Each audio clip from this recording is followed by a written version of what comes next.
Hello students, आज हम discuss करने जा रहे हैं कुछ एक कंसंट्रेशन टर्म्स जो कि रिलेट करती हैं सॉल्यूशन से, जिसके लिए अब आप सभी जानते हैं कि जो सॉल्यूशन होता है वो कैसे बनता है। आपको पता है कि सॉल्यूशन में दो तरह के एलिमेंट्स प्रेजेंट होते हैं, एक सॉल्यूट और दूसरा सॉल्वेंट। जो सॉल्यूट होता है वो माइन्यूट क्वांटिटी में प्रेजेंट होता है और जो सॉल्वेंट होता है वो मेजर क्वांटिटी में प्रेजेंट होता है। और इसको हमने एक्सप्रेस करना है क्योंकि कंसंट्रेशन टर्म्स हैं, उनको हमें एक्सप्रेस करने के लिए 8 क्वांटिटीज़ की ज़रूरत पड़ती है, जिसमें वन बाय वन हम सभी को डिस्कस करेंगे।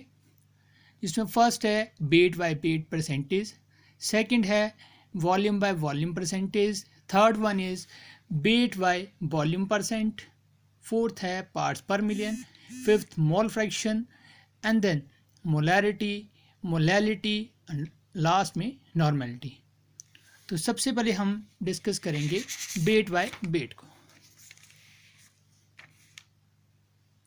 Weight by weight percent, it is the ratio of mass of solute to mass of solution multiplied by 100।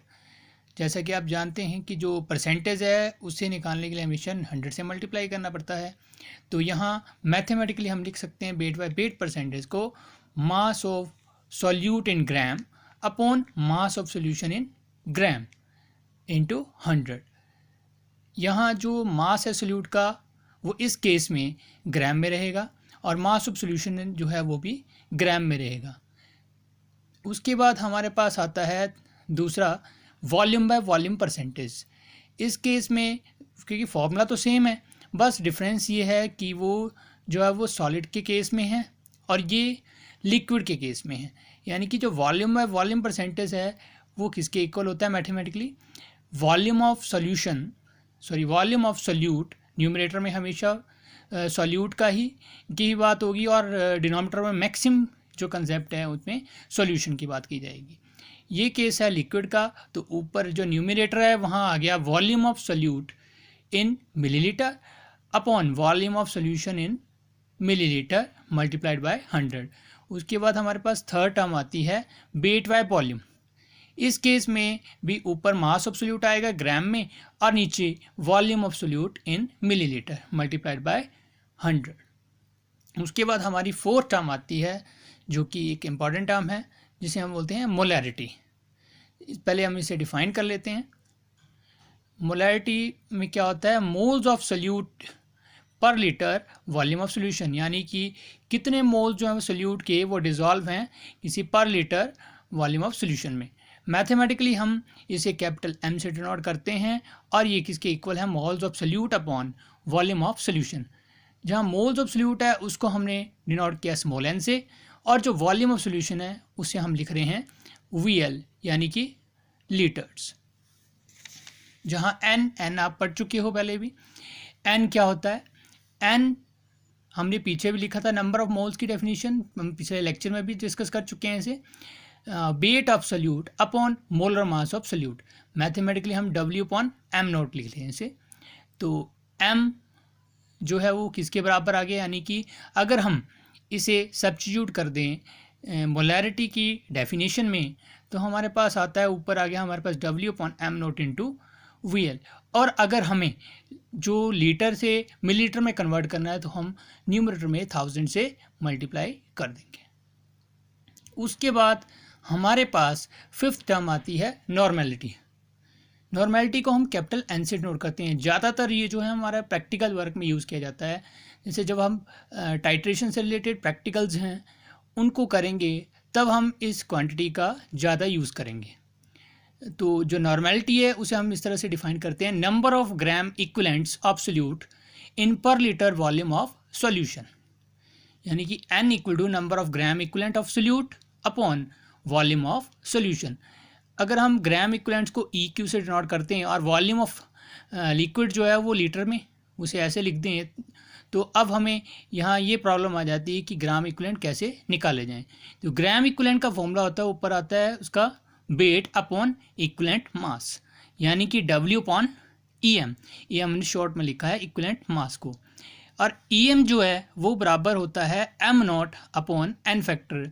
m not तो आपको पता ही है मोलर मास है सोल्यूट का, और n फैक्टर कैसे निकालते हैं? n फैक्टर डिपेंड करता है कि किस तरह की कंडीशंस हैं। अब कंडीशंस अलग अलग हो सकती हैं, एसिडिक मीडियम हो सकता है, बेसिक मीडियम हो सकता है, ऑक्सीडाइजिंग एजेंट्स हो सकते हैं, रिड्यूसिंग एजेंट्स हो सकते हैं, सॉल्ट भी हो सकता है। तो वो डिपेंड करेगा उसकी डिसोसिएशन पावर के ऊपर। तो इसको हम पहले डिस्कस कर लेते हैं कि n फैक्टर कैसे कैलकुलेट किया जाता है। Calculation of n factor. सबसे पहले हम बात कर रहे हैं एसिड्स की। एसिड में क्या होता है? Number of H positive ion given by acid in aqua solution. अब एक्वा सोल्यूशन क्या होता है? एक्वा सोल्यूशन होता है जो वाटर के साथ मिलके बनता है। कोई भी सोल्यूशन जिसमें वाटर प्रेजेंट है उसे हम बोलते हैं एक्वा सोल्यूशन। एसिड के केस में क्या होता है? जितने H पॉजिटिव आयन डिसोशिएट होंगे वाटर के साथ वही उसका n फैक्टर होता है। जैसे ये इसमें एक एग्जांपल लेते हैं हम हाइड्रोक्लोरिक एसिड का। जब इसकी डिसोसिएशन होती है तो H पॉजिटिव और Cl नेगेटिव में ये सेपरेट होते हैं, यानी कि इस केस में जो हाइड्रोजन के यानी कि H पॉजिटिव आयन है वो कितने बन रहे हैं? एक बन रहा है। तो इस केस में n फैक्टर जो 1 के बराबर होगा।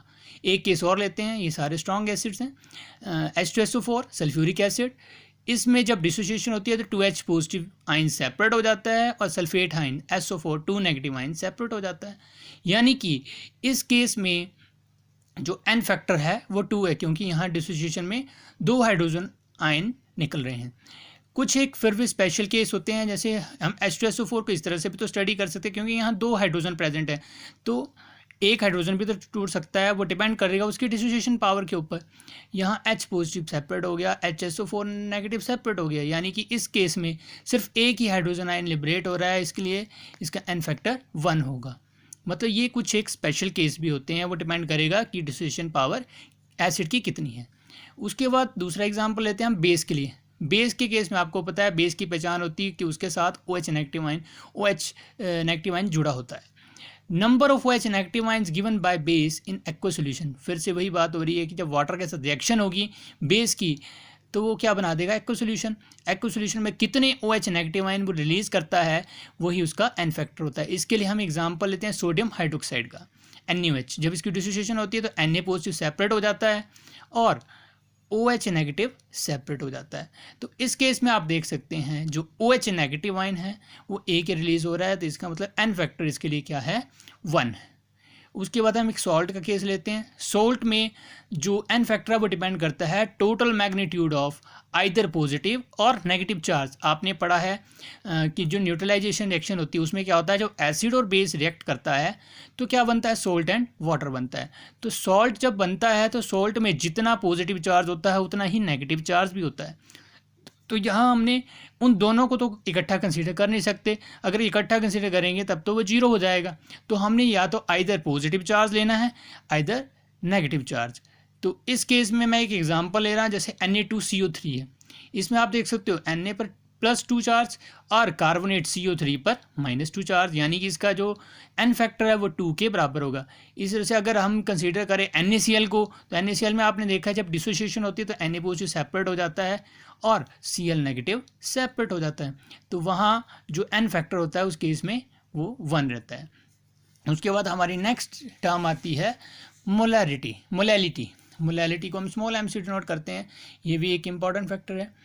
तो इसकी पहले हम इसको डिफाइन कर लेते हैं। इस केस में मोल्स ऑफ सोल्यूट इन पर kg वेट ऑफ सॉल्वेंट। सिर्फ यही एक ऐसा केस है जिसमें जो डिनोमिनेटर है उसमें हम वेट ऑफ सॉल्वेंट लिखते हैं। बाकी मैक्सिमम जो केस हैं उसमें नीचे सॉल्यूशन ही यूज़ किया जाता है।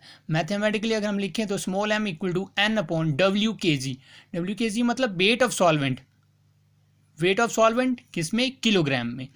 और अगर हमने नंबर ऑफ मोल्स का फॉर्मूला पीछे पढ़ रखा है, ऊपर आता है weight of solute upon molar जो उसका मास होता है सॉल्यूट का वो आता है। तो W/m0 उसके लिए लिखा है और W kg as it is. अब अगर हम किलोग्राम को ग्राम में कन्वर्ट करना चाहें तो हमें 1000 से मल्टीप्लाई करना पड़ेगा, इसलिए हमने न्यूमरेटर में 1000 से मल्टीप्लाई कर दिया। तो जहाँ W है वो वेट ऑफ सॉल्यूट को डिनोट करता है और जो m0 है वो क्या डिनोट करता है? मास ऑफ सॉल्यूट को। उसके बाद हमारी इंपॉर्टेंट टर्म एक और आती है जो है 7 मोल फ्रैक्शन। मोल फ्रैक्शन हम कैपिटल X से डिनोट करते हैं। इस केस में अगर हमें इसे स्टडी करना है तो हम एक सॉल्यूशन ले लेते हैं। मान लो हमारे पास एक कंटेनर है, उसमें सॉल्यूशन है जिसमें ए जो है वो डिनोट कर रहा है सॉल्यूट को और बी डिनोट करता है सॉल्वेंट को। यानी कि जो ये सॉल्यूशन है वो इन दोनों से मिलके बना है, जहाँ एन ए डिनोट करता है number of moles of solute के और एन बी डिनोट करता है number of moles of solvent को।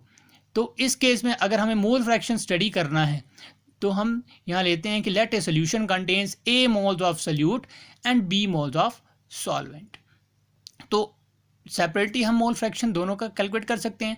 पहले हम मोल फ्रैक्शन ऑफ सोल्यूट की बात करते हैं।